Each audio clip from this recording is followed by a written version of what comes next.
Today, we're diving into our research on something that's changing the game for sustainable travel, generative AI.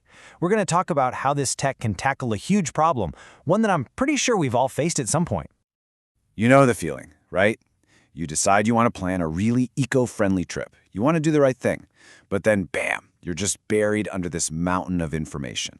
Dozens of different eco-labels, carbon calculators that all give you different numbers, which hotel is actually sustainable. It's exhausting. Well, that feeling has a name. It's called information overload. It's that point where your brain just shuts down. It can't process any more data.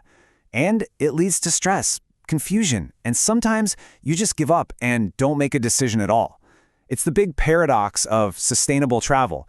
Trying to do good for the planet can feel really bad for our brains. Okay, so this is exactly what our research team wanted to dig into. We asked ourselves, could this powerful new technology, generative AI, actually be the solution to this very human problem?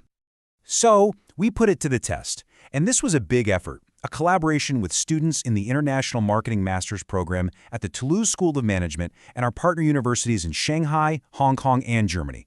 We built a really solid study with a representative sample of 1,000 people in the US, and we ran 2 different experiments that mimic real life.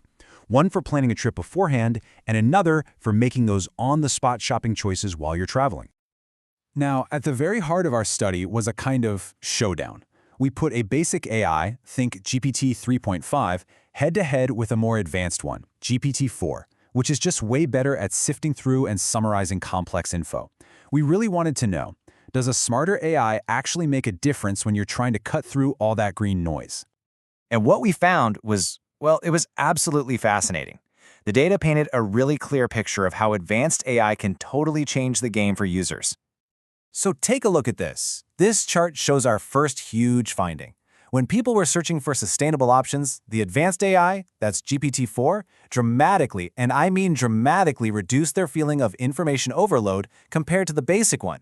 It was just so much better at filtering, summarizing, and presenting all that complex info in a simple way. But okay, so what? What does feeling less overwhelmed actually do for you? Well, first off, it builds trust. We found this incredibly powerful negative link. For every bit you feel more overloaded, your trust in the AI goes down. And we actually measured that link with this number. Negative 0.86. Now, what that means in plain English is that for every single step up in information overload, user trust just tanks. It plummets. Honestly, overwhelming your user is an absolute trust killer. And that's not all. Being overloaded also makes using the technology just feel riskier. The data showed us that for every point increase in that feeling of overload, a person's perceived risk, how likely they think it is the AI will mess up, jumped by this much.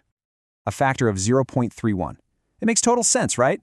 When things get confusing and overwhelming, you naturally feel like the chance of something going wrong is way higher. And finally, we looked at the direct hit it has on just how you feel. We found another really clear negative connection, this time between being overloaded and a user's own sense of well-being. And that drop was measured at negative 0.36.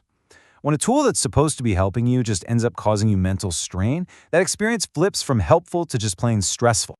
So, let's connect all the dots. What's the big payoff when an advanced AI successfully gets rid of that overload? Well, here it is. By reducing overload, you get more trust and a better sense of well-being, while that feeling of risk goes down. And just look at the direct impact on whether someone actually intends to use the AI. A boost in well-being had a huge positive impact, plus 0.51. It all comes together to drive people to actually adopt the technology. And that brings us to what this all means in the real world. These findings aren't just for a research paper. They give us a clear roadmap for businesses, for marketers, and really for anyone who wants to make sustainable choices easier for everybody. Let's just walk through that positive chain reaction one more time. It's so simple.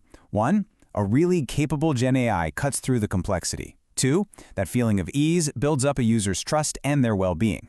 3, it lowers how risky they think it is. And 4, this whole positive domino effect makes people way more likely to use the technology to make greener choices. So, what's the big takeaway for managers in tourism and hospitality? It's this. The quality of the AI you use really, really matters. Using advanced GenAI isn't just some tech upgrade. It's a core strategy. It lets you simplify those complex sustainable options, build real trust with your customers, and finally, help close that frustrating gap between what people want to do and what they actually do. So we'll leave you with this question. Our research really suggests that by tackling this very human problem of information overload, a smarter, more capable AI just might be one of the best tools we have for making sustainable tourism not just some niche thing, but the easy, stress-free choice for everyone. Thanks for joining us.